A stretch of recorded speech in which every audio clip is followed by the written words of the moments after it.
Bonjour tout le monde. Voilà, je dis bien bonjour parce que c'est pas encore la fin de l'après-midi, c'est pas encore le début de soirée. Il y aura un bonsoir tout à l'heure entre nous, parce qu'il y aura une émission spéciale sur d'autres thématiques complexes et sérieuses de l'actualité algérienne. Aujourd'hui, je vous fais cette émission rapidement pour réagir.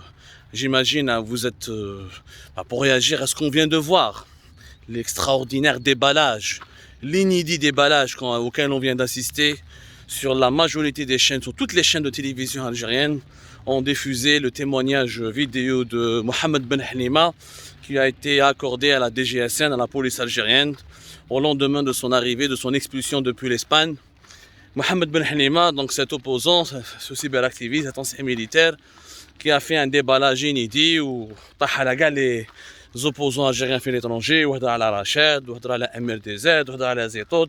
Beaucoup de choses ont été dites, vous étiez nombreuses et nombreux à m'envoyer des messages sur les messageries d'Algérie Part, sur nos différents supports pour me demander mes réactions, d'autant plus mon nom a été cité. Alors, a été brièvement cité, je dois avouer, parce que j'ai revu il y a quarantaine de minutes de son témoignage, de son intervention vidéo, diffusée encore une fois par la DGSN, pas diffusée par l'ensemble des chaînes de télévision algériennes et massivement diffusée sur les réseaux sociaux, mais réalisée et tournée par la DGSN, la police algérienne.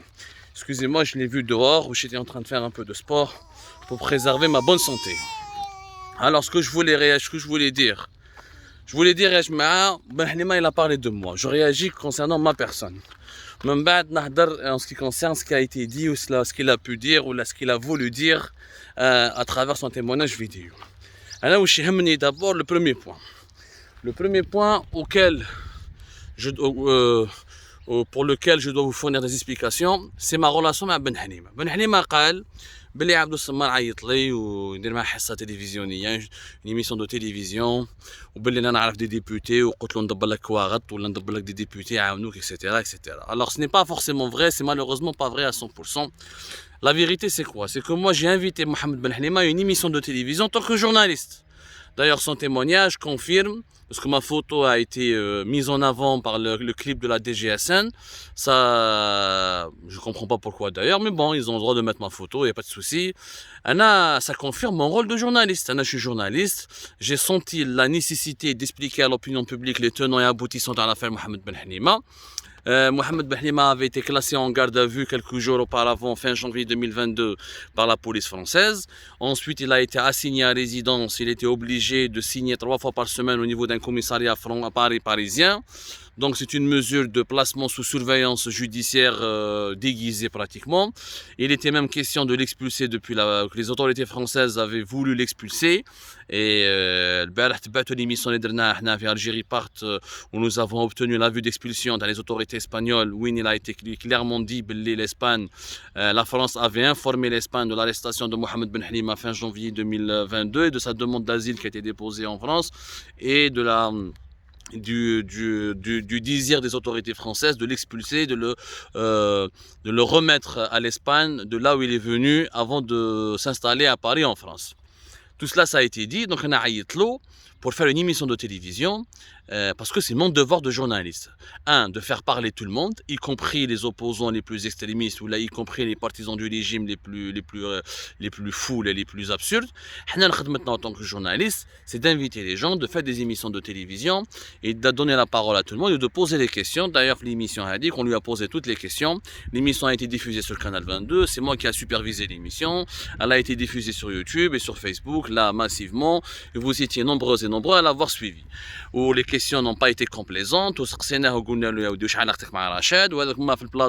il avait renié, il avait nié être un membre de Rachid, mais il n'avait pas critiqué Rachid. Il n'avait pas dit que Rachid au contraire, il avait tressé des lauriers, il avait fait des louanges, Rachid c'est un mouvement structuré, les islamistes, les radicaux, ils ne sont pas des extrémistes. Encore une fois, l'émission elle est disponible. Tout ce qui a été dit, il n'y a pas un mot qui a été rajouté, il n'y a pas un mot qui a été enlevé, et tout est sur YouTube et sur Facebook. Même Algérie Part a rediffusé cette émission sur ses différents supports. Maintenant, la qualité des députés, Ben Halima, je pense qu'il a mal compris, ou là, on lui a demandé de dire des choses qui ne sont pas vraies. Si tu dis que tu es militant, et puisque tu fais du militantisme, si tu veux obtenir l'asile en France, il faut que tu écrives à des députés, il faut que tu écrives à des personnalités politiques ou la publique en France pour les convaincre de la noblesse de ta cause et de la justesse de ta cause. باش تفهم تحكي الباركور تاعك وتقول لهم بلي تو تي ان ميليتون باسكو هنا على حسب المعلومات عن السلطات الفرنسيه يقولوا بلي تاع نونسي ميليتير خدمت في الجيش وحياتك كاع وانت مع المؤسسه العسكريه ومن بعد تجي من يومها تعاوز على اللجوء. دونك فهمتوا il m'a expliqué قال لي كيفاش درت انت pour avoir le refuge politique en France. قلت له ها واش تقول la convention de Genève. On avait d'ailleurs imprimé la convention de Genève, la convention internationale de Genève qui définit et qui le statut de réfugié et qui délimite le statut de réfugié et qui explique comment on peut obtenir le statut de réfugié. وفهمته, je lui ai expliqué tout. وفي l'émission حكينا عليها. Donc il n'y avait pas de ma part une volonté de l'épauler ou de lui faire du favoritisme parce qu'on a في فرنسا يا جماعه هنا ماشي في البلاد, هنا ماشي في الجزائر. هنا تعرف وزير ولا تعرف député ولا تعرف un juge, ça ne veut absolument rien dire. Tout est question de dossier, tout est question de documents, tout est normalisé, tout est question de loi. Et si tu es conforme au statut de réfugié, يعطوهولك. Ce qui a été mon cas quand je suis venu en janvier 2019, j'ai passé tous les entretiens, j'ai effectué toutes les démarches. J'ai été demandeur d'asile, j'ai obtenu le statut à partir de fin octobre 2019, où à l'époque, effectivement, j'avais interpellé des députés qui m'avaient questionné sur mon parcours, sur mon travail, sur comment j'ai été persécuté, etc. et qui ont ensuite pris attache avec l'OFPRA, l'Office des réfugiés, l'Office de protection des réfugiés en France, pour leur demander de m'accorder le statut parce qu'ils estimaient que j'étais éligible à ce statut de réfugié politique. Mes relations avec Mohamed Ben Halima. Donc, il n'a jamais été question d'intervenir pour lui, ou là, je ne choisir en France, ou même Darmanin, le ministre de l'Intérieur, mais il intervient, mais parce que l'OFPRA, c'est un organisme indépendant, ils ont des milliers de demandes. Il y a bien sûr une dimension politique dans l'octroi des statuts de réfugiés politiques, mais il y a surtout et avant tout une dimension légale, une dimension judiciaire, c'est-à-dire il faut correspondre à des critères bien précis. Donc Mohamed Ben Halima qui dit Abdou Sammar قال لي نجيب لك les députés, ce n'est pas le cas. عطيت له أسامي, je lui ai envoyé des députés du Parlement français, des noms qu'il pourrait saisir par écrit باش يحكي لهم حكايته ويعاونوه إذا ils ont été convaincus par son dossier, يعاونوه pour obtenir éventuellement le statut de réfugié politique comme le dit la loi d'abord internationale, à savoir la Convention internationale de Genève, à laquelle la France elle est soumise aussi, comme tous les pays qui sont signataires de cette convention. Maintenant, بزاف منكم سقساوني على واش قال, est-ce que c'est une mise en scène, est-ce que c'est un film, est-ce que واش صرا واش الهضره هذه des accusations contre MRDZ, contre زيتوت وكونتر ما على باليش. اش معنى نقول لكم سانسيرمون, انا ما يهمنيش انا واش كاين بين MRDZ وبن حليمه, واش كاين بين زيتوت وبن حليمه, انا ما يهمنيش, ça ne m'intéresse pas. Moi ce qui m'intéresse c'est l'intérêt général de mon pays. Ce qui m'intéresse moi c'est est-ce que notre pays pourrait se développer ou là.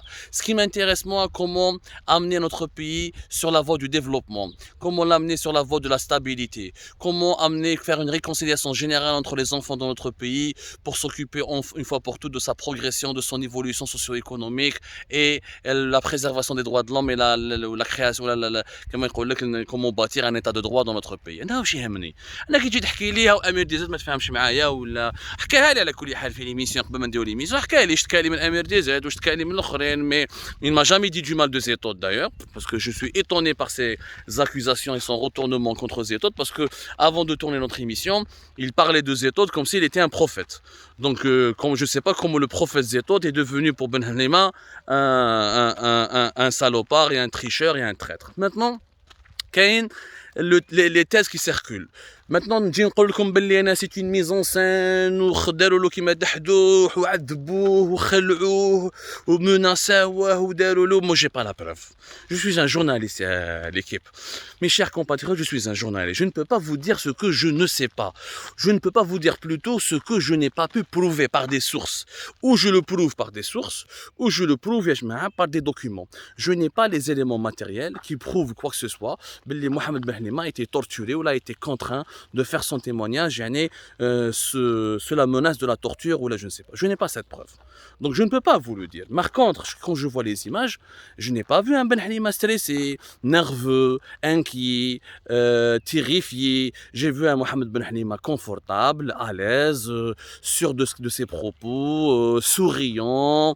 Et il s'est même permis des blagues avec les enquêteurs de la DGSN. Il y avait même une certaine familiarité entre lui et les enquêteurs de la DGSN. En tout cas, les personnes qu'il a interrogées, j'imagine c'est des enquêteurs de la police judiciaire de la DGSN. Il y avait donc une grande familiarité, il était à l'aise, il avait juré qu'il n'a jamais été torturé. Franchement, il n'avait pas l'air d'être torturé. Il n'avait pas l'air d'avoir fait ce témoignage sous la contrainte. Maintenant, est-ce que c'est de la comédie, ou là, ou comédien, ou là, une autre thèse? Quand il y a une autre thèse, maintenant, on peut se poser la question, est-ce que Mohamed Ben Halima n'est pas un des agents du pouvoir algérien qui a fait toute cette histoire pour à la fin revenir en Algérie à travers une procédure d'expulsion qui soulève plusieurs interrogations, ومع la fin, il y a les opposants ماشي مليح. غير هو اللي مليح ولا غير le pouvoir مليح. Donc il y a beaucoup d'interrogations. Mais je ne peux pas vous dire qu'est-ce qui est vrai, qu'est-ce qui n'est pas vrai. Je ne peux ni confirmer ni infirmer les différentes thèses qui circulent. Ce que j'ai vu, ce que vous avez vu, ce que des millions d'Algériennes et d'Algériens ont vu un monsieur qui ne paraissait pas terrifié. Il était terrifié à sa descente de l'avion le 24 mars 2022, mais il n'était pas يعني هنايا مضروب ولا مخلوع ولا drogué comme quelqu'un qui est sous la menace de la torture, quelqu'un qui a peur ou là qui est terrifié, لازم له يا حبيبي ما يقدرش يهضر هكذا aussi à l'aise, ما يقدرش يهضر aussi avec un air aussi serein ou là souriant etc. وما نعرف Maintenant, il faut faire une enquête sérieuse. On pourrait faire cette enquête sur Algérie Park. Nous allons essayer d'obtenir toutes les réponses à ces questions. Mais à l'heure actuelle, aucune version des faits ne peut être avantagée au détriment d'une autre. Maintenant, en guise de conclusion, si ce que dit Ben Halima est vrai, moi je ne comprends pas les autorités algériennes. Au lieu de faire dans le spectacle et dans la mise en scène, ou pas la mise en scène, ma mise en scène ça signifie qu'il y a du trucage. Au lieu de faire dans le spectacle et diffuser ça à la télévision. Il y a un dossier judiciaire, on met dans la justice française. Et le français qui est là, il y a des états, il est en Angleterre. En Angleterre, c'est un pays qui est civilisé, qui est développé, où la justice anglaise, elle est hyper indépendante, même si la nationalité anglaise. Voilà, il a pris de l'argent, parce qu'on parle de sommes de 200 000, de 300 000, 200 000 euros. C'est des sommes faramineuses, c'est des sommes, est-ce qu'ils ont été déclarés au fisc, est-ce que c'est du blanchiment d'argent? Parce que Ben Halima, la charge, les accusations de Ben Halima sont très graves. Si cela est vrai, au lieu de le diffuser à la télévision au grand public, pour faire amuser les masses ou la malabarige, dans quel but ou j'imagine le but est de discréditer le Hirak et de dire que le Hirak ne vaut rien, que le Hirak est un mouvement de voyous pas supervisé ou la manipulé par des leaders d'opinion qui soient corrompus ou qui sont hypocrites et tricheurs, etc. Hadi, c'est la version du pouvoir algérien, ou qu'il est cette version, et celui qui est convaincu par cette version, celles et ceux qui sont convaincus par cette version, c'est leur droit le plus absolu. Le problème n'est pas là. Le problème, c'est que il y a une justice, il y a un cadre légal. L'État algérien a des conventions d'entraide judiciaire avec l'État français. Il a aussi des conventions d'entraide judiciaire avec l'Angleterre. Je vous rappelle que l'affaire, comment il s'appelle, Khalifa, Abdelmoumen l'affaire Khalifa, il a été récupéré par l'État algérien depuis l'Angleterre. Donc si l'Angleterre avait remis l'affaire Khalifa, Abdelmoumen l'affaire Khalifa, c'est qu'elle a été convaincue par un dossier judiciaire qui a été présenté par les autorités judiciaires algériennes. Donc la justice algérienne est capable de faire des dossiers. La justice algérienne est capable de ramener des preuves. Si ce que dit Ben Halima est vrai, transmettant ces éléments à la justice française et britannique, qui va se prononcer sur le bien fondé de ces accusations et qui va faire son enquête en collaboration avec les autorités judiciaires algériennes, on chauffe si c'est vrai ou là non. C'est tout. La télévision, on peut pas faire un procès, on peut pas rendre justice ou culpabiliser des gens ou là, comment dirais-je, les inculper ou les accabler à travers des vidéos diffusées sur les réseaux sociaux ou là sur les plateaux de télévision. On ne fait pas les procès d'intention. Ça s'appelle un procès d'intention. On ne fait pas les procès de n'importe quelle personnalité, qu'elle soit opposante ou là pour le pouvoir, en ayant des éléments comme ça à charge uniquement à la suite d'un témoignage verbal. Anna, je suis réfugié en France. J'ai eu 4 procès. Et le régime algérien, ou là ses représentants, ou là ses affiliés, ou là ses agents m'ont poursuivi en France, où j'ai gagné 4 procès. 4 procès successifs dans 4 villes différentes en France, non pas uniquement à Paris, je les ai gagnés. J'ai encore 2 procès, 2 ou 3 procès qui sont en train d'être programmés prochainement. Et je suis en train d'affronter les personnes qui m'accusent. Je n'ai jamais fui. Les autorités françaises connaissent mon adresse, elles connaissent là où j'habite, et ils ont mes identités, mes identifiants, ils ont tout ce qu'il faut, toutes mes coordonnées personnelles, étant donné que je suis réfugié en France. Alors, j'imagine que l'Arabie Saoudite, c'est la même chose. MRDZ, elle est sous contrôle judiciaire en France. Il est sous contrôle judiciaire. Donc, quand il est sous contrôle, maintenant, les autorités françaises le surveillent particulièrement bien. Si ce qu'il a dit, c'est ce que Ben Hanima a dit est vrai, il y a des procès en France, il y a des procès à l'étranger, des juges indépendants, ونحاسبوا اللي سرق واللي ما سرقش اللي دا واللي ما داش وخلاص. Mais البلبله والهضره هذه moi je comprends pas quel est l'objectif. Dire que le Hirak est un mouvement, le Hirak مات.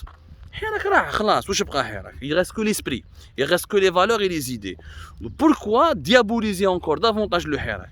Ou diaboliser Rachid, etc. Ça c'est le régime algérien, c'est sa doctrine, il a raison, il n'a pas raison, encore une fois, je suis un journaliste. Moi ce qui m'intéresse c'est l'intérêt général, analyser les faits et permettre à mes concitoyens d'accéder à la vérité en leur donnant une information fiable et correcte. Le reste, ce que fait le régime algérien ou ce qu'il ne veut pas faire, ce n'est pas ma tasse de thé. Ce qui nous intéresse, est-ce que notre pays va se développer, va s'améliorer, est-ce que les libertés publiques et individuelles sont respectées ou là. Tout simplement. Moi, je dis à la fin, en guise de conclusion, qu'il est trop tôt de prendre position contre ou pour les révélations et les accusations qui ont été portées par Ben Hanima contre un certain nombre d'opposants algériens. Il faudrait prendre le temps de l'enquête, le temps d'enquêter, le temps de vérifier. Et encore une fois, les pays étrangers dans lesquels se trouvent ces personnes qui ont été citées par Ben Hanima ont des justices, ont des systèmes judiciaires qui sont totalement indépendants, qui peuvent soumettre à l'enquête toutes ces personnes-là pour pour démêler le vrai du faux. Voilà. Après, est-ce que Ben Hanima est complice du pouvoir ou là est-ce qu'il est victime du pouvoir algérien? Ce n'est plus important aujourd'hui parce que là on est passé à un autre stade des événements. On est passé à un stade de la mise en accusation de plusieurs personnes qui sont suivies par des milliers d'Algériennes et d'Algériens et on est en train de nous expliquer que ces personnes ce sont des tricheurs, des voleurs et des escrocs. Là ça mérite une enquête, ça mérite que ces personnes s'expliquent et ça mérite aussi que la justice des pays où résident ces personnes prenne le dossier en main. Quand la justice fait son travail, on saura la vérité. Mais la justice de la télé, la justice des réseaux sociaux, la justice du Facebook et de TikTok et de Twitter, ça ce n'est pas une justice. Quant à ma personne, je vous ai expliqué, ma démarche était une démarche d'un journaliste indépendant, libre, celle de comprendre un événement de l'actualité. Mohamed Ben Hanima faisait la une de l'actualité algérienne après son arrestation fin janvier 2022 et son placement en garde à vue. Il était de mon devoir de journaliste de comprendre ce qui s'est passé pour apporter la vérité, rien que la vérité, à mes compatriotes. Voilà, c'était ma réaction à chaud comme ça, ma réaction immédiate face à ce déballage, encore une fois, extraordinaire et inédit. C'est un feuilleton, on dirait le Netflix ou la de Amazon. Quand je dis feuilleton, ça ne veut pas dire que ce soit pas vrai. Ça ne veut pas dire que c'est vrai. Juste, c'est complètement incroyable ce que nous vivons. Et je pose une dernière question. Pourquoi on n'a pas ramené les dignitaires du régime algérien qui ont été arrêtés? Pourquoi on n'a pas avoir fait le même exercice? ما تجيبوناش كمال بوشي, ما تجيبوناش عمر بن عبد الله, l'homme d'affaires اللي كان صاحب بالقصير واللي حكمه récemment في هنا janvier في décembre plutôt 2021 et qui était l'ami de Belqser et qui a connu énormément de personnalités du régime algérien.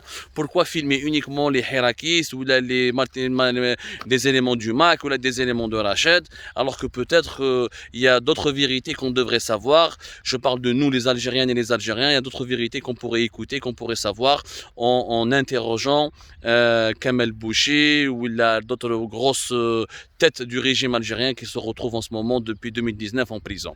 La question reste posée, est-ce que la DGSN osera un jour diffuser leurs témoignages et diffuser la vérité?